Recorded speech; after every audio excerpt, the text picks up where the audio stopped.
Hi అండి. అందరికీ నమస్తే. ఇక్కడ నేను నైట్ రొటీన్ షేర్ చేస్తున్నాను. భోంచేసిన తర్వాత నేనెలా క్లీన్ చేసుకుంటాను అని గ్యాస్ స్టవ్ అని. ఇలా క్లీన్ చేసేసుకుంటాను నైట్‌లోనే. మళ్ళీ మార్నింగ్ అవ్వదు లంచ్ బాక్స్‌లు హడావిడి అనేసి. ఇలా చక్కగా క్లీన్ చేసేసి ముగ్గులు పెట్టేసుకుంటాను.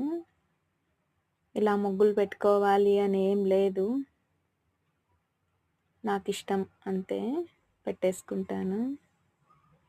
మీకొకటి చెప్పనా? నా చిన్నప్పుడైతే మాకు పెద్ద వరండా ఉండేది. మా అమ్మ సుద్దతో చాలా చక్కగా వేసేది. అది ఆరిన తర్వాత తెల్లగా భలే అనిపిచ్చేది. మా అమ్మ చాలా ముగ్గులు బాగా పెడతది. నీకందరూ చాలా ఓపిక అని అంటారు. చాలా చక్కగా చేసుకుంటావని. మనసుంటే మార్గం ఉంటది.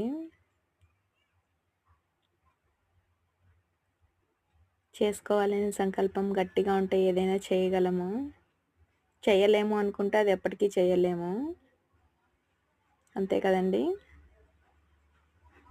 వాళ్ళలా జేస్తున్నారు, వాళ్ళిలా జేస్తున్నారు అనేంత ఇంట్రెస్టు మనం మన పని పైన పెట్టుకుంటే, మన పని అవుతది. మన మైండు రిలీఫ్ అవుతది.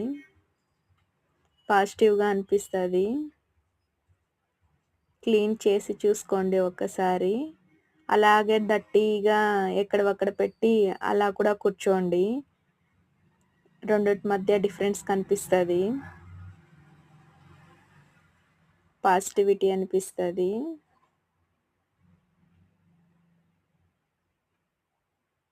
ఎంతసేపు ఒకరి తప్పులు వెతికే కంటే మనమేంటి మనం చూసుకుంటే చాలా బావుంటది.